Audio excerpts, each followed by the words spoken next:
And who doesn't love a beefy frame lock? Today I'm going to show you my top 10 list of my favorites of all time. We got a lot to look at, so let's do this.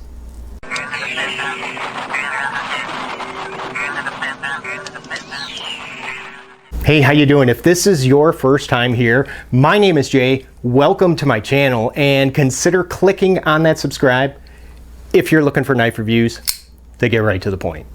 And for those of you that are new and you haven't seen one of my top 10 list videos yet, the way that I do it is I'll show each knife and really quickly just talk about a couple things that I like and a few things that I don't, because come on, as far as I'm concerned, you know, the perfect knife does not exist. Starting out at the 10 spot is gonna be a knife that I know a lot of you, my regulars out there, you're probably getting tired of seeing this knife, but it's too good to not mention, and this is the Bestech Bison.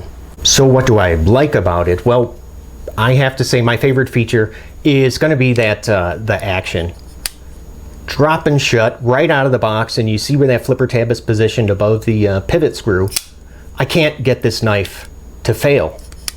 It won't happen. The materials I like. You've got like half titanium and then G10. The pocket clip is probably my favorite titanium deep carry clip. Oh, and did I show you this very generous forward finger choil that Bestech gives us?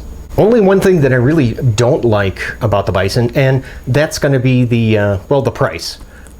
So keep in mind now, you're looking at, this is a D2 steel, and this sells for about $100, which, yeah, that's a lot. I mean, I love this knife, and it's really, really nice. It's just, it doesn't feel like $100 nice. Number 9 is going to be the Kizer T1, or it's also known as Task 1. Now, I reviewed this a really long time ago, and you know what? To be honest, I wasn't in love with the knife. But then I saw a video, you know that channel Neve's Knives? I'll put a link to them down below. They did a video on this knife and just made some really valid points. And I was just kind of thinking, you know what? Yeah, they're right. This is a good knife. All right, so why am I back in love with this again, you ask? Well, the blade shape, yeah, that really did kind of bring me back in. This is one of my favorite, like, drop point blades of all time.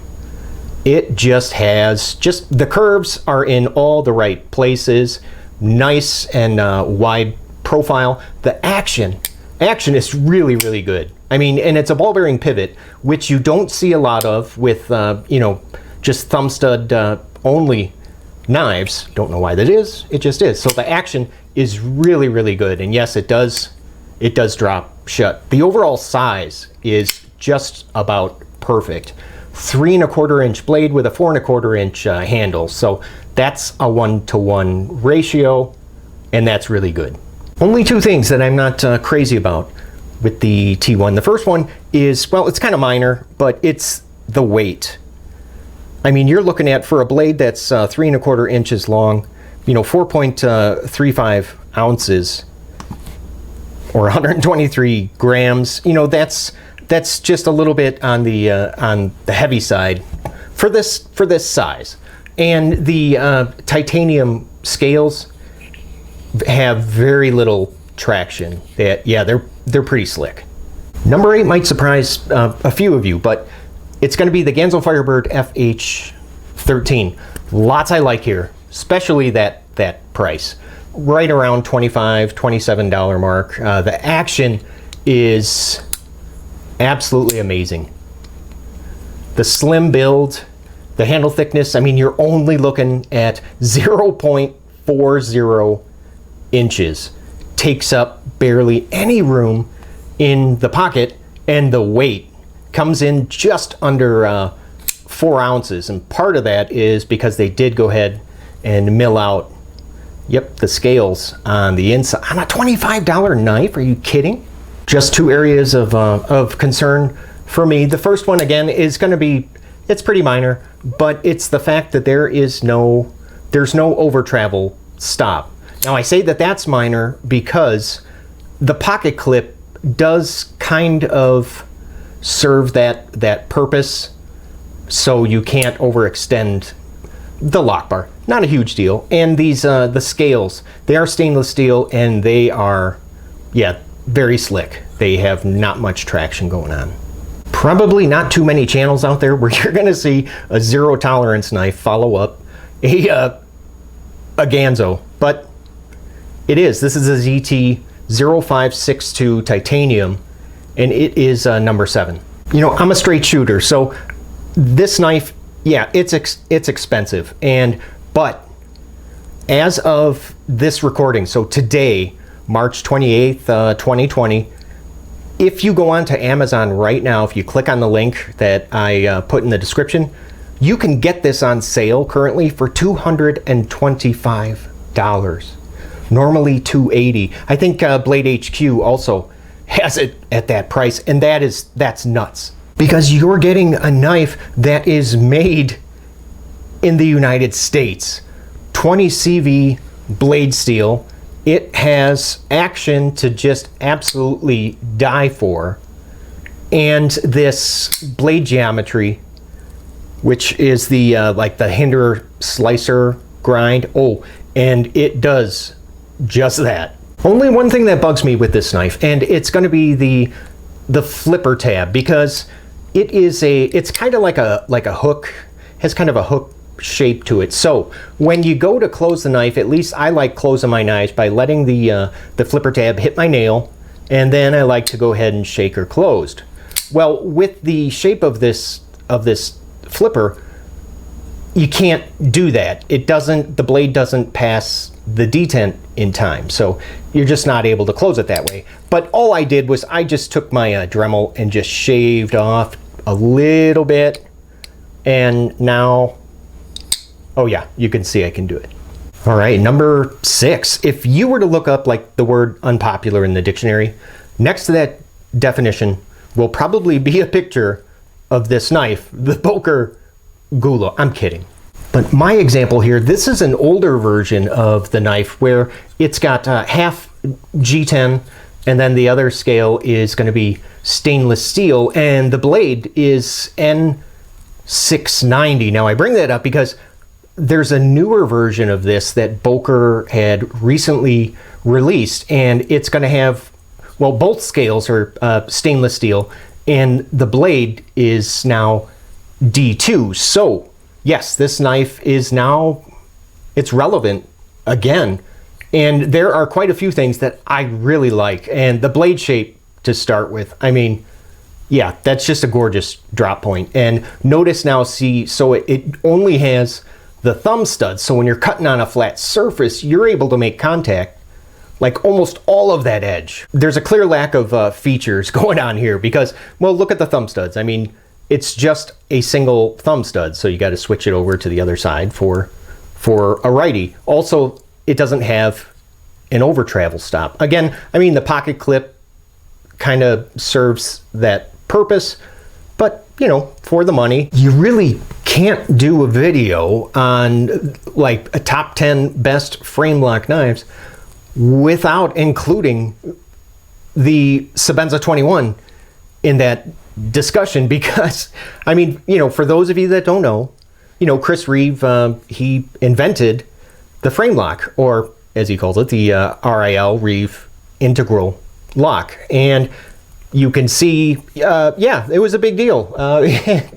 It caught on, didn't it? But made right here in the good old US of A.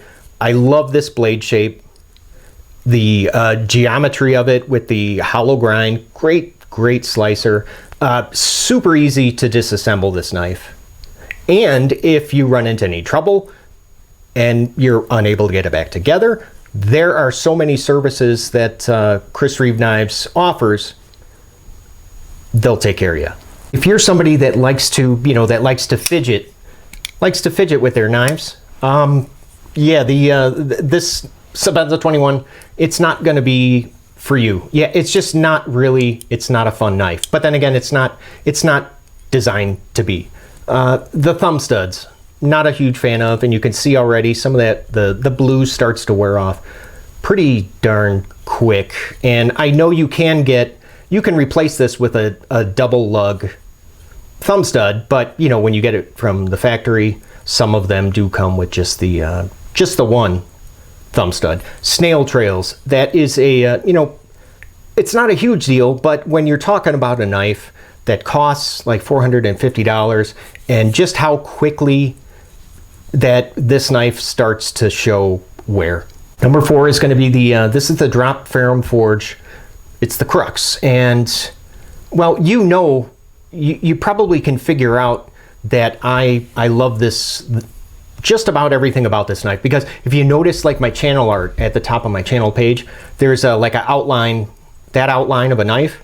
Yeah, it's the Crux. So needless to say, yeah, I do like the blade shape just a little bit. The blade thickness, 4 millimeters, yet this is still a very good slicer. The action also has been getting so much better the more that I use it. I like the size. I mean, you're looking at about a 3.4 inch blade, not too big, not too little. And then you've got a 4.2 inch handle, which is just an excellent blade to handle ratio. So there can't possibly be anything that I dislike about the Crux, right? If I've incorporated it into my channel. Well, no, there is. And the first thing being the scales, they're a little bit on the slick side. Now there are other versions of this available, but they'll have like some milling work on one side, and I'm just not a huge fan of that. I really like this kind of bronze, like weathered bronze look to it. Number 3, the Spyderco Domino. Now this is a knife. There's lots to like here. The blade shape, one of my favorite Spyderco blade shapes of all time. It has multiple deployment options, so yeah, you can either use the Spidey hole or you get the flipper tab. Finger choil, nice and generous, love it. 4-position pocket clip. Yep, you can put the clip just about wherever your heart desires. Spyderco no longer makes this. You can still find like this exact version with the blue G10 and the 204P blade steel over at Bento Box. I'll put a link to them down below. But yeah, other than that, it's discontinued. The action, opening is fine. It's the closing. You know, this thing has never really dropped shut for me. And no, that's not like the most important thing for me, but I do enjoy, you know, fidgeting with my knives. Part of the reason it was discontinued is because on the inside, there are ball bearings and there's a washer. Well, when the knife is assembled, what happens is that those washers end up becoming deformed, and you can see it when you disassemble the knife. You can see that there's like divots. So yeah, that affects the action.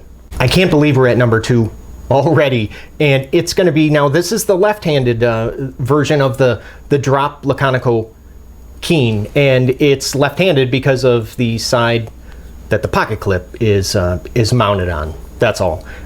This knife, I just love the overall design. It's just so simple, and there's just not much to it. Nice and clean lines. The blade shape, you want to call it a drop point. I refer to it as a spear point, but hey, whatever. I love the blade regardless. Just 2 minor issues that I have, and the first one is going to be, well, it's got you notice it's got the same scales as like the Ferrum Forge Crux, and yeah, the Crux, the scales are slick. Well, same thing that's going on here with the Keen. Yeah, there's not a lot of traction, but the pocket clip actually does kind of help out with that. So normally I like a shorter clip, but with this one I do kind of like it longer because it just kind of gives you something to like to grab onto. And the flipper tab, there's no jimping on it, and I have noticed it's a smaller flipper. Sometimes my finger will go ahead and just slip off there. It's not every time, but it does happen. Now, before I show you my number one favorite frame lock, I do have just a couple of honorable mentions that I want to quickly just show you. The first one is this is of course, the Kershaw Knockout. And if there's one thing that I have learned in the knife community, that knife people don't do well with like approximates. You can't say, well, the blade is about 3 inches long. Oh no. This is considered a sub frame lock. That's why I could not put this on the list. Yeah, it's just like a frame lock, but you know, it's not. Those of you that have been with me for a long time, my number one knife is going to be, should be no surprise to you. And actually, it's a knife. It was my very first review ever on all of YouTube. I know, that's nuts. It's going to be the Viper. This is the Viper Vox Fortis. So if you're bored and you're like looking for something to do, or you're in the mood to maybe watch some bad knife reviews, you know, after you watch this bad video, go ahead and watch my very first YouTube video, the review of this knife. All right, so I'm sure by now you know the drill. I've shown you mine. How about let's see yours down in the comment section below. Just go ahead and put, what does your list of like 10 of your 10 favorite frame locks, what does it look like? If you don't have 10, hey, just put as many as you can down in the comments section, and we can all compare notes. Hey, if you enjoyed this video and you got like any value from it, would you do me a favor and just like let me know by leaving one of these? And don't forget to click on subscribe. Hey, thanks for watching, and I will see you at the next video. You guys take care. I'll see you later.